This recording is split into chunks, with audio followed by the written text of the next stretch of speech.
जो लक्ष्मण यादव जी हैं या डॉक्टर रितु जी हैं, तो वो तो धरने पर बैठी हैं। अगर इनको न्याय नहीं मिल पा रहा है, उचित न्याय जो मिलना चाहिए वो नहीं मिल पा रहा है, तो इसमें हमारा आवाम क्या करेगा? क्या हमारा समाज सोचेगा? और इनके साथ में क्रांति करनी पड़ेगी ना, क्रांति करनी पड़ेगी। अगर सरकार नहीं चाहती तो क्रांति करनी पड़ेगी, सड़कों पे आना पड़ेगा। तो क्या ये संभव है? क्रांति हो सकती क्यों है? नहीं संभव, क्यों नहीं संभव। 140 करोड़ लोगों में 120 करोड़ लोग तो जो है ना SC ST OBC के लोग हैं, और सब लोग जो है ना रोड पर आएंगे, सड़कों पे आएंगे, तभी ये जो है ना इस सरकार को उखाड़ के फेंक सकते हैं। क्योंकि अभी तो EVM जिंदाबाद है, EVM की बदौलत ये सब सत्ता में आ रहे हैं। वोट कोई दे नहीं रहा, बड़े मजे की बात है कि वोट कोई दे नहीं रहा, अब वोट बराबर पड़ रहा है। वोट बराबर पड़ रहा है, जीत सब रहे हैं। और EVM खुलने से पहले ये लोग ऐलान कर देते कि नहीं कुछ भी हाँ, तो साथियों आप देख रहे हैं Satmarg rank number YouTube channel, और मैं Lalchand Satmarg. Satmarg rank number YouTube channel देखने वाले सभी साथियों को हमारा क्रांतिकारी जय भीम, नमो बुद्धाय। जैसा कि आप देख रहे होंगे कि हमारे शाह आदरणीय, परम आदरणीय हमारे साहब जी बैठे हुए हैं, तो इनसे हम तो आज कुछ चर्चा करेंगे।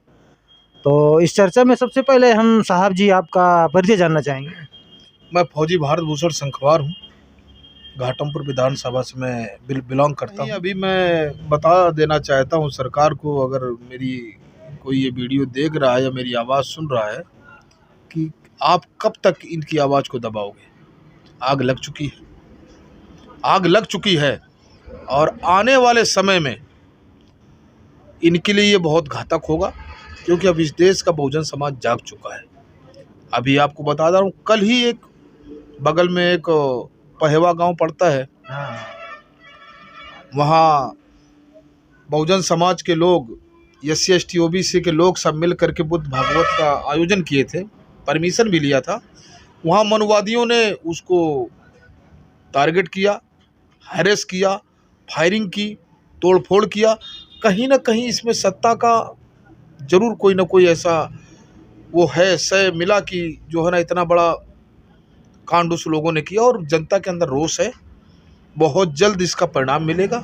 मैं सोशल मीडिया के माध्यम से मनुवादियों को आगाह कर देना चाहता हूँ कि अच्छे से रहेंगे तो ठीक रहेगा। हम सब बुद्ध को मानने वाले लोग हैं, हिंसा नहीं चाहते हैं। अगर आप लोग इसी पर उतारू हैं तो हम लोग पीछे नहीं हैं, और ईंट का जवाब पत्थर से देने की भी क्षमता रखते हैं।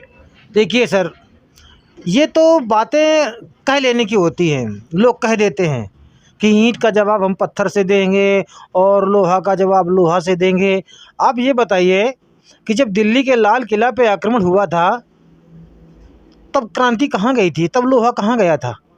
आज जब हमारा एयरपोर्ट बेचा गया, हमारे जवान 40 जवान शहीद हुए, तब ये बताइए वो पत्थर कहाँ गया था? और आज लक्ष्मण यादव को, ऐसे क्रांतिकारी वीर लोगों को जब यहाँ से निकाल दिया गया, जो हमारे देश की एक बहुत बड़ी शान है, बहुत बड़ी गौरव है हमारे बहुजन समाज के लिए, तो ये बताइए इनके लिए क्या हो रहा है? क्या हमारी महिला पहलवानें मारी गई?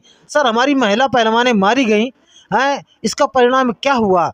कहाँ आपका देश जा रहा है और आपका समाज कहाँ जा रहा है? और ये हमारे देश की जो सत्ता है, जो शासन है, वो हमारे देश को कहाँ लिए जा रही है? इसके बारे में आप क्या कहेंगे, क्या सोचेंगे? बाबा साहब डॉक्टर भीमराव अम्बेडकर ने जो कहा है कि शिक्षित रहिए, संगठित रहिए, संघर्ष करिए, तो सबसे पहले तो बहुजन समाज हमारा शिक्षित नहीं हो रहा है।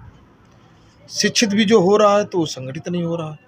और संघर्ष करना तो जब ही होगा जब आप शिक्षित होंगे, संगठित होंगे। संघर्ष करने की तो बात ही अलग है। उसका आज ये परिणाम है कि इस देश को चंद मुट्ठी भर लोग लूटने का काम कर रहे हैं, एयरपोर्ट बेच रहे हैं।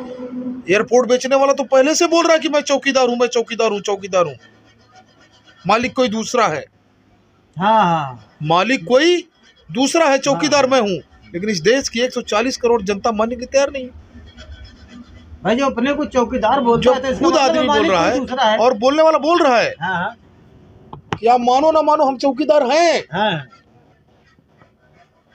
तो महोदय, कहीं ना कहीं इस देश का संविधान खतरे में है। और अगर इसी तरह हम आप नहीं चेते, अगर यह ऐसा चलता रहा तो मगर सर देश मेरे फिर समझ में ये नहीं आ रहा, गुलाम होगा। मेरे समझ में ये नहीं आ रहा कि वाकई में हमारा ये बहुजन समाज है ये हमारे देश को बचा पाएगा।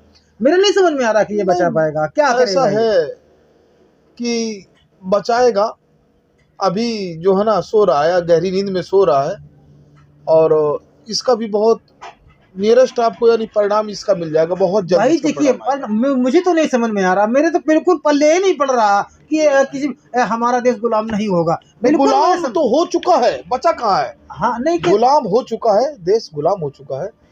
इस जब सरकारी संस्थान पूरे बिक जाएं, नौकरियां खत्म की जाएं, सेना को संविदा कर दिया जाए, किसानों पे भरपूर टैक्स लगा दिए जाए, और यहाँ से जो नेता चुन करके सदन पे जाए वो चुपचाप बैठ जाए। हमारे लगभग 130 या 40 दलित सांसद हैं संसद भवन के अंदर। धिक्कार है उनकी सांसदी को। मैं तो ये बोल रहा हूँ कि इनकी माँ ने इनको जन्म होते ही क्यों नहीं मार दिया। और हमारे देश को गुलाम बनाने में हमें लगता है हमारे जो समाज का निकला हुआ नेता है यही पूरा कर रहा है। यही कर ही रहा है। हमारे जो बहुजन समाज का, जिसको मैंने अपना लीडर बनाया था कि ये हमारे लिए कुछ करेगा, वही हमारे समाज को बर्बाद करने का काम कर रहा है, वही हमारे समाज को गुलाम बनाने का काम कर रहा है। पत्रकार महोदय, आपने बिल्कुल सही कहा है, और जो है ना इसी तरह से हो रहा है। अभी इसका बहुत भयंकर परिणाम आने वाला है। यहाँ तक कि अभी घाटमपुर विधानसभा में भी हम लोग जो है ना एकत्रित होकर के और प्रोफेसर लक्ष्मण यादव के लिए जो है ना इंसाफ की मांग करेंगे। डॉक्टर रितु वर्मा के भी जो है ना दोबारा उनको जॉब पे रखा जाए, क्योंकि ये कोई ऐसा नहीं कर रहा है। नहीं वो तो कह रही है हमें जॉब नहीं, वो तो कह रही है कि हमें जॉब नहीं चाहिए, हमें न्याय चाहिए। तो न्याय की मांग करेंगे हम लोग ना, हम सब उनके साथ हैं। भले जो हमसे हो सकता है, जितना अभी हम क्षेत्र में कल परसों से घूमना शुरू कर रहे हैं, लोगों को इकट्ठा करेंगे, मेजॉरिटी बनाएंगे और सरकार पर जो है ना प्रेशर बनाने का काम करेंगे। प्रेशर ही बना सकते हैं। जब तक हम जागेंगे नहीं, सरकार को उखाड़ के फेंक नहीं सकते। जब जगेंगे उसी दिन सवेरा होगा। मगर मेरे तो समझ में नहीं आ रहा कि मेरा समाज जगेगा या इस सरकार को उखाड़ करके फेंका जाएगा, क्योंकि सरकार के पास में साम दाम दंड भेद सारे नियम हैं और ये सारे नियमों को फॉलो करते हैं। और हमारी समाज से किसी भी तरह से चोरी, बेईमानी, ठगी कुछ भी करना पड़े, ये सब कुछ करके जो है तो सत्ता पे काबिज होना चाहते हैं। इस सत्ता पे तो काबिज है ही, सत्ता हाँ, पे हाँ, तो काबिज है ही, काबिज होना चाहते हैं। सब कुछ होने के बावजूद भी बोलते हैं ना हिंदू धर्म खतरे में है। और सबसे ज्यादा शोषण हिंदुओं का ही हो रहा है। इन्हीं की सरकार, इन्हीं का सब कुछ, और शोषण भी हिंदुओं का ही हो रहा है। अब मेरे यही तो समझ में नहीं आ रहा कि हिंदू राष्ट्र बनाने जा रहे हैं और हिंदुओं का कत्ल करते हैं, भाई हिंदुओं के पैर काटते हैं, हिंदुओं के इन्हीं का हो रहा है। हाँ। ये सब जो है ना जनता को बेवकूफ बनाया जा रहा है किसी न किसी ढंग से। अभी देखो चुनाव आ रहा है तो सब कुछ लागू किया जाएगा। बेटी बचाओ बेटी पढ़ाओ का भी नारा आएगा, सर्व शिक्षा अभियान का भी बातें हो रही हैं, गैस सिलेंडर भी अभी सस्ता होगा, और भर्तियों के लिए जो है ना भर्तियां निकाली जाएंगी, लेकिन जो है ना उनको जो है ना नौकरियां नहीं यानी दी जाएंगी, क्योंकि अभी नियर बाई चुनाव आ गया और कोई भी सरकार हो तो यही करती है। लेकिन ये जो है ये सबके सबसे ज़्यादा यानी गुरु निकले। और इस समय जो देश पे काबिज है बहुत ही बहुरूपिया है। मैं किसी का नाम नहीं लेना चाहता हूँ, लेकिन मैं बता देना चाहता हूँ कि पत्रकार महोदय, ये देश खतरे में है, संविधान खतरे में है, हिंदू खतरे में है कि नहीं वो हमें नहीं पता है, लेकिन इस देश का संविधान और ये देश का आवाम खतरे में है। इस देश का मजदूर और किसान ये खतरे में है। असमत दांव पे लगी है। बेचारा इस देश का मजदूर 2 जून की रोटी के लिए तड़प रहा है, 2 जून की रोटी।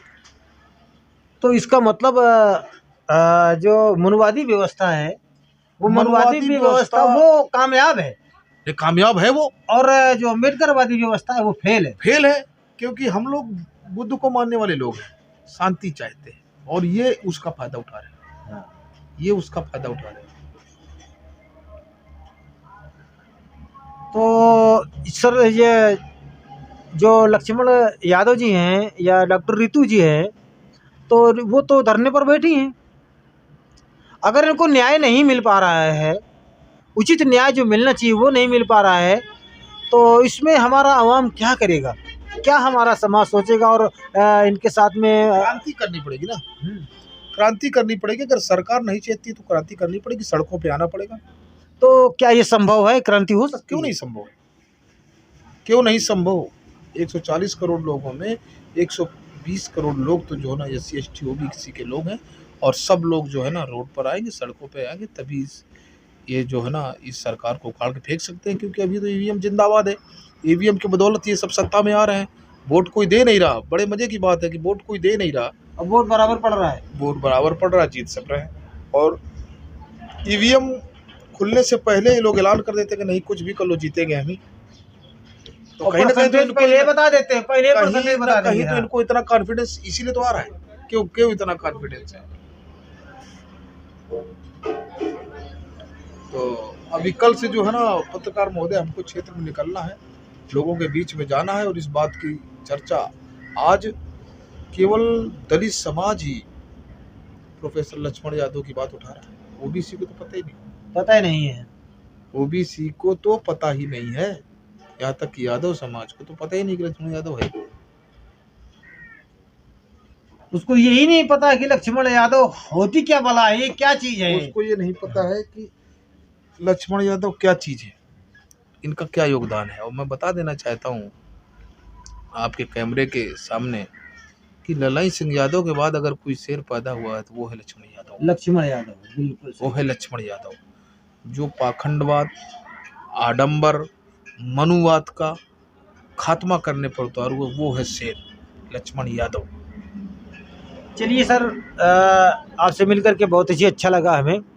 और अगर डॉक्टर लक्ष्मण यादव अगर आंदोलन करते हैं, पहली बात तो एक आंदोलन ऑलरेडी चल रहा है, अगर ये आंदोलन करते हैं तो इस पर आपका क्या योगदान रहेगा, आप क्या सहयोग करेंगे? नहीं, हम पूरा सहयोग करेंगे। क्षेत्र की जनता को लेकर के जो है ना जगह जगह पर आंदोलन किया जाएगा। हो सकता है कि हम दिल्ली ना पहुंचे, लेकिन जहां है जो है वहां पर हम लोग आंदोलन करने का काम करेंगे, और पुरजोर मांग उठाएंगे हर ढंग से।